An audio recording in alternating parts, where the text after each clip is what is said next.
पिछले 1-2 हफ्तों पहले से जो बातें आ रही हैं कि टैक्सेशन के अंदर जनरल सेल्स टैक्स भी काफ़ी इंक्रीज़ होने की बात थी, वो इस तरह का मेजर नहीं लिया गया हुआ है, कुछ सेक्टर्स पे इंक्रीज़ किया गया है।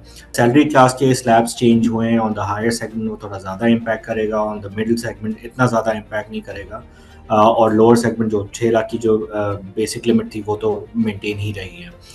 फ्रॉम इनकम टैक्स की जो एरिया है तो उसके अंदर थोड़ा-सा हिट लेनी पड़ेगी मिडल क्लास को, जो कि हमेशा से एक टॉकिंग पॉइंट रहा है आईएमएफ का। ये देखिए मेजर्स लेने ज़रूरी थे, ताकि अगर ये मेजर्स ना भी लेंगे तो जैसे जो हमारा टारगेट्स हैं वो हम लोग अचीव कर ही नहीं सकते। इसके अलावा जो हमारी इंटरेस्ट पेमेंट्स हैं वो काफ़ी हैवी हैं on the local as well और इंटरनेशनली। मंडे को जो रेट कट हुआ है वो एक थोड़ा पॉजिटिव सेंस में है, बिकॉज़ इससे गवर्नमेंट की जो cost on the local front है वो थोड़ी नीचे आएगी।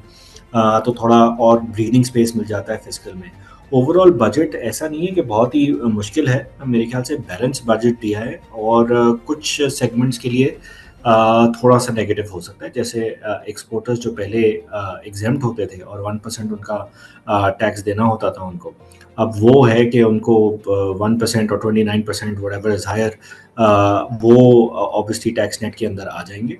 अ, और देखिए ये एक्सपोर्ट कंपनीज़ नई कंपनीज़ तो नहीं है, बहुत सालों से हैं और इनको contribution towards the country not just through export के मद में, बट वैसे भी आई थिंक क्योंकि अभी इस मुल्क को ज़रूरत है तो उनको भी टैक्स नेट के अंदर इंक्लूड किया गया है। बाकी एक कि हम लोग कैपिटल मार्केट से ताल्लुक़ रखते हैं, उसके अंदर एक इम्पॉर्टेंट चीज़ ये है कि जो हमारा कैपिटल गेन्स टैक्स है वो इंक्रीज़ नहीं हुआ है।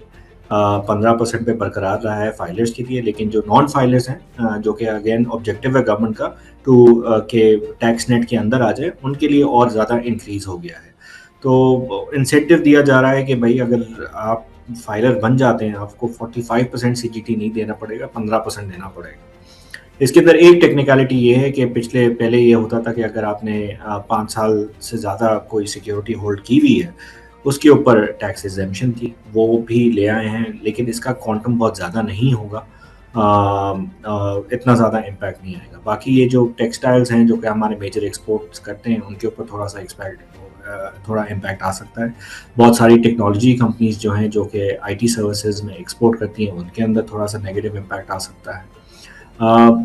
उसके अलावा मेरे ख्याल से जनरली जो ये जो ऑटो सेक्टर है हमारा, मेरे ख्याल से लोकल सेगमेंट के लिए काफ़ी पॉजिटिव हो सकता है कि इन्होंने जो हाइब्रिड के ऊपर जो ड्यूटीज़ थी वो हटा दी गई हैं, रिलीफ जो था वो हटा दिया गया है। तो ये ओवरऑल मेरे ख्याल से न्यूट्रल टू पॉजिटिव बजट देख रहे हैं हम लोग। मैं इस बात से एग्री करूँगा, क्योंकि जब तक ये कोई ढकी-छुपी बात नहीं है कि पाकिस्तान की कैश इकोनॉमी काफ़ी साइज़ेबल है। इसको टैक्स नेट में लाने के लिए कोई इंसेंटिव्स तो ऑब्वियसली प्रोवाइड करने पड़ेंगे गवर्नमेंट को, इस तरह ऐसे ही नहीं हो जाएगा। और क्योंकि और अब देखिए जो आपने बजट की स्पीच भी देखी, जो फाइनेंस मिनिस्टर थे, बहुत सारी चीज़ें एक पॉजिटिव मैंने टेक अवे ये लिया था कि ऑटोमेशन की तरफ बहुत सारे गवर्नमेंट प्रोसेसेस जा रहे हैं। जब वो जाएँगे तो मेरे ख्याल से ईज़ ऑफ डूइंग बिज़नेस जो होगी, उसकी हो सकता है कि उसकी वजह से टैक्स नेट आपका ऑटोमैटिकली ब्रॉड हो जाए।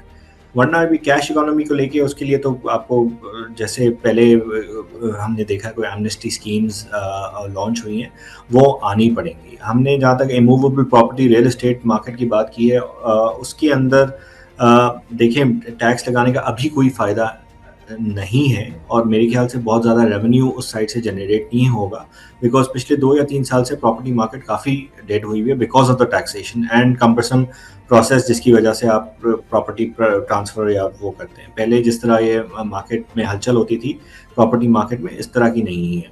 तो प्रोसेसेस को अगर इम्प्रूव करते हैं तो उसके और स्ट्रीमलाइन करते हैं और करप्शन इसके अंदर से हटती है, वो डिजिटलाइज़ेशन एक टूल जो मिनिस्टर साहब ने मेंशन किया था स्पीच के अंदर भी, वो अगर इम्प्लीमेंट हो जाता है, मेरे ख्याल से वो सबसे ज़्यादा हो सकता है कंट्रीब्यूट करे टैक्स नेट बढ़ाने में।